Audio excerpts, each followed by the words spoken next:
Welcome to video lecture series on strength of material. This is continuation of numerical on simple statistical indeterminate bars or body. Now, in this numerical, a bar is given which is rigidly fixed at two ends. Okay. Now, in previous numerical, we have seen the bars of uniform section throughout.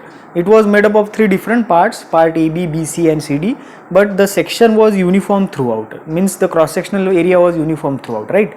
But in this case, the case is same, it is also fixed at A and D, right? It means what? The length will not increase or decrease even if there are internal loadings. Okay. Now in this case, it is fixed at A and D, and force is applied at phase B and C. At phase B it is 50 kilonewton and at phase C it is 100 kilonewton. Also, length of different parts are given as well as the cross sectional area is also given. ठीक है. और अभी हमें क्या calculate करना है वो देख लेते हैं. हमें तो हमें कैलकुलेट करना है displacement force acting in portion A B B C and C D. यहाँ पे कितना फोर्स आएगा वो हमें कैलकुलेट करना है और उसका डिस्प्लेसमेंट कैलकुलेट करना है एट बी एंड सी. और हमें ई गिवन है. ठीक है. तो ई गिवन है, एक ही ई गिवन है, इसका मतलब ये सभी बॉडीज जो है वो एक ही मटेरियल से बनी है, राइट. तो चलो हम स्टार्ट करते हैं न्यूमेरिकल. सबसे पहले हम लिख लेते हैं given data.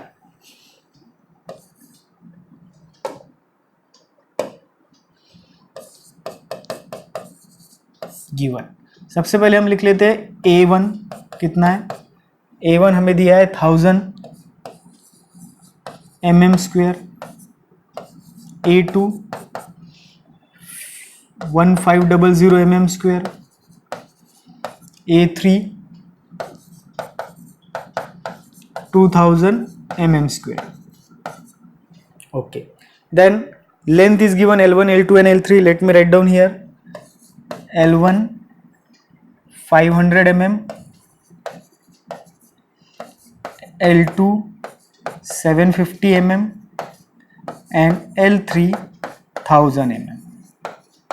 Okay, let me write down here 1. This part as 1, this part as 2 and this part as 3. So this data is given. Along with this, what is given? Modulus of elasticity is given, that is 200 GPa. इसका मतलब क्या होता है 200 into 10⁻³ Newton पर mm². Modulus of elasticity is also given. अब हम solution की तरफ बढ़ते हैं. तो सबसे पहले हम देख लेते हैं कि हमें क्या कैलकुलेट करना है, right. So let me write down here to find. हमें कैलकुलेट क्या करना है? हमें कैलकुलेट करना है forces in portion A B B C and C D. इसका मतलब हमें कैलकुलेट करना है P1 P2 और P3. ये हमें कैलकुलेट करना है. और displacement in portion B and C, इसका मतलब हमें क्या कैलकुलेट करना है del L2 and del L3. ये दो चीजें हमें कैलकुलेट करनी है. ओके, तो अभी हम बढ़ते हैं सॉल्यूशन की तरफ. सॉल्यूशन फर्स्ट स्टेप क्या रहते हैं? फर्स्ट स्टेप हमेशा फ्री बॉडी डायग्राम. और जब ये फिक्स रहता है तो मैंने आपको क्या बताया था, जब भी ये फिक्स रहता है तो क्या कंसीडर करना है कि total change in length is always equals to 0, which is equals to del L1 plus del L2 plus del L3. देखो अभी यहाँ पे टोटल डेल L यानी ये पूरे बॉडी की जो लेंथ है उसमें चेंजेस नहीं होगी, बट हो सकता है कि ए बी की लेंथ कम ज़्यादा हो जाए, बी सी की लेंथ कम ज़्यादा हो जाए, सी डी की लेंथ कम ज़्यादा है, लेकिन टोटल लेंथ चेंज नहीं होगी. ये आपको ध्यान में रखना है, ठीक है. अब एफ बी डी के लिए हम क्या करेंगे, 3 ब्लॉक्स बनाएंगे. इसको नाम दे देते हैं A B, B C and C D. ठीक है. अभी हम फिलहाल के लिए, अभी हमें पता नहीं कि कौन सा कॉम्प्रेशन में रहेगा, कौन सा टेंशन में रहेगा, तो अब हम कंसिडर करते हैं कि ये सभी टेंशन में है ना. तो हम कंसिडर करते हैं कि all these are in tension. इसको हम दे देते हैं नाम P1, P1, P2, P2, P3, P3. तो ये हो गया फ्री बॉडी डायग्राम.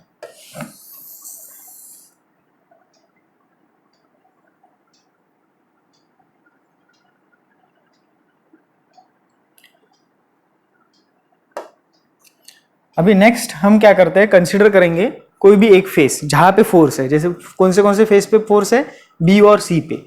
तो हम कंसिडर करते हैं सेकेंड स्टेप, फेस बी। अभी फेस बी पे टोटल फोर्स कितना है, 50 किलो न्यूटन। कहाँ पे जा रहा है, राइट में जा रहा है, इसका मतलब प्लस। ठीक है, तो यहाँ पे हम इक्वल टू लिखेंगे, इक्वल टू के साइड में टोटल फोर्स लिख लेता हूँ मैं 50, जो कि कैसा है, प्लस है, यूनिट क्या है, किलो न्यूटन। इक्वल टू की ये साइड में हम ये रेफर करेंगे, कितने फेसेस है यहाँ पे, दो, एक ये बी फेस है और एक ये बी फेस है, राइट। अब ये दोनों का अगर हमें समीशन करना है तो ये बी फेस पे P1 कहाँ पे जा रहा है, राइट साइड में, यानी प्लस P1, और ये बी फेस पे P2 कहाँ पे जा रहा है, लेफ्ट साइड में, इसलिए माइनस P2, राइट। अभी हम क्या करेंगे, P1 और P3 को P2 के फॉर्म में कैलकुलेट कर लेंगे, ठीक है। So let me write down here, P1 is equals to 50 plus P2,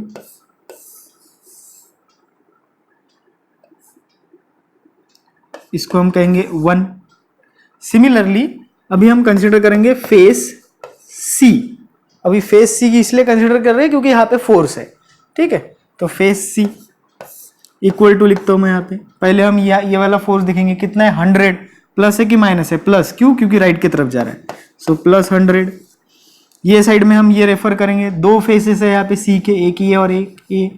P2 कहाँ पे जा रहा है, राइट में, इसलिए प्लस P2, और P3 कहाँ पे जा रहा है, लेफ्ट में, इसलिए माइनस P3।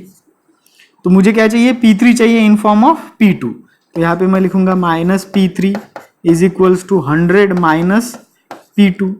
तो P3 कितना हो गया अभी, P3 इज इक्वल्स टू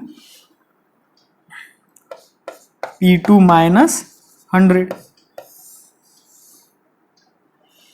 इसे हम कहेंगे इक्वेशन नंबर 2। सो हमारे पास इक्वेशन आ गया एक P1 which is equals to P2 plus 50 या 50 प्लस P2, और P3 is equals to P2 minus 100। अब ये दो इक्वेशन आ गए हमारे पास फ्री बॉडी डायग्राम से।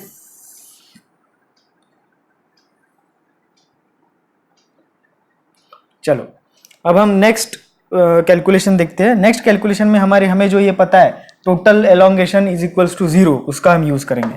तो लिखते हैं step 3, total change in length, that is del L is equals to del L1 plus del L2 plus del L3 is equals to 0, right?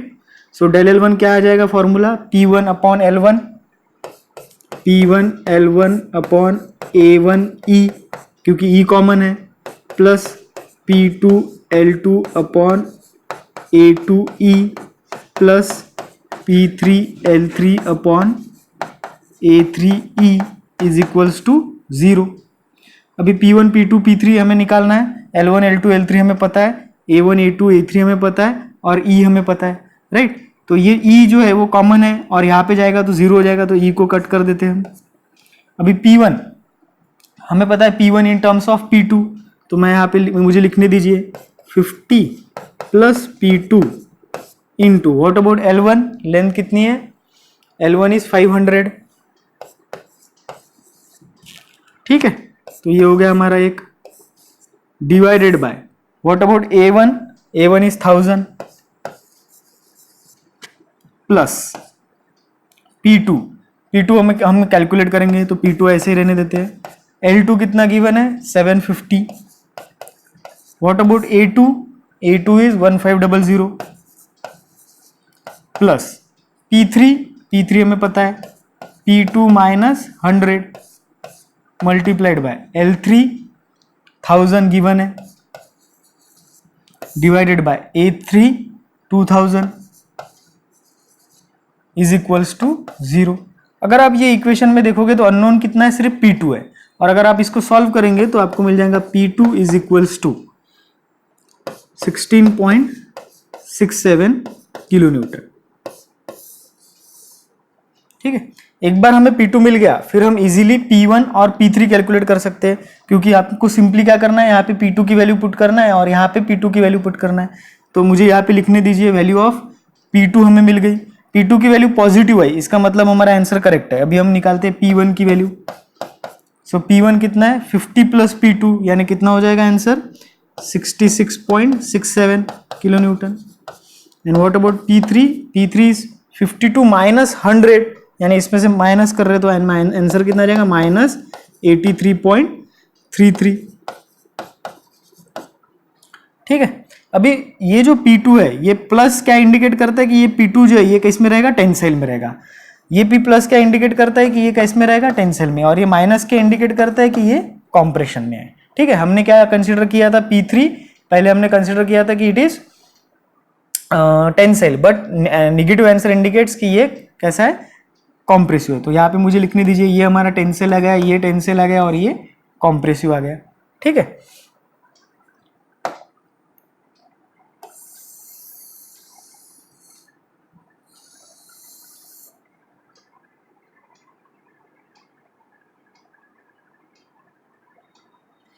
तो अभी हमें क्या कैलकुलेट करना था P1, P2 और P3, तो वो हमने कैलकुलेट कर लिया है।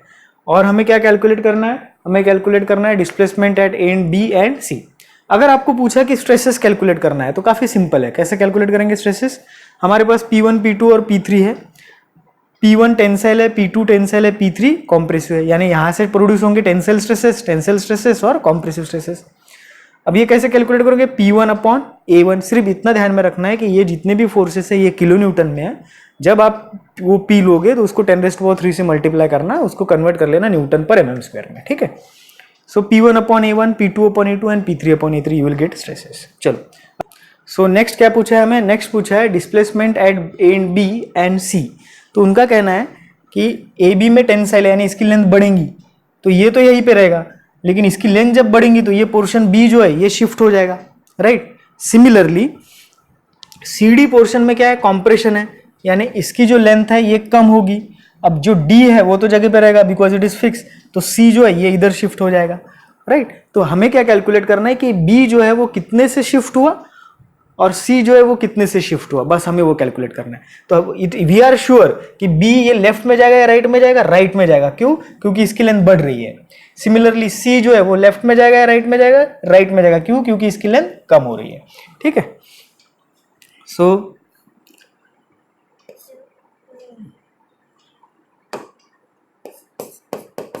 डिस्प्लेसमेंट ऑफ फेस बी या ए एंड बी कह सकते हैं हम इसको। अब इसको कैसे निकालेंगे? तो उसके लिए क्या करना पड़ेगा? हमें इसकी चेंज इन लेंथ निकालनी पड़ेगी ए बी की। तो let me write down del L A B is equals to क्या आ जाएगा है P1 L1 upon A1 E। P1 कितना है? पॉजिटिव है। कितना आता है P1? 66.67 किलो न्यूटन है। इसको हम 10⁻³ न्यूटन में कन्वर्ट करेंगे। L1 कितना दिया है? 500। उसके बाद A1 1000 एंड E1 200 इंटू 10⁻³ तो you will get del L A B is equals to 0.167 mm towards right. ये जो फेस ए एंड बी है ये 0.167 से कहाँ पे मूव हो रहा है? ये साइड में मूव हो रहा है। Similarly you can also calculate about face C. Face C का कैसे कैलकुलेट करेंगे? हम del L C D calculate करेंगे। जैसे अभी यहाँ पे del L A B calculate किया, similarly del L C D calculate करेंगे। उसके लिए क्या करना पड़ेगा? P3 because C D is third portion, P3 L3 upon A3E। What about P3? P3 is -83। -83 means compression होगा उसमें। ठीक है, similarly what about L3 1000, A3 it is 2000 into 200 into 10⁻³ और इस पे से फिर हमें मिलेगा del L C D is equals to 0.2083। Again this portion is moving towards right. So this is how we can calculate the loads for individual components, then stresses in that member, and similarly the displacement of joints or displacement of end or faces. Hope you have understood this. In case of any query, please comment in the comment box. Thank you.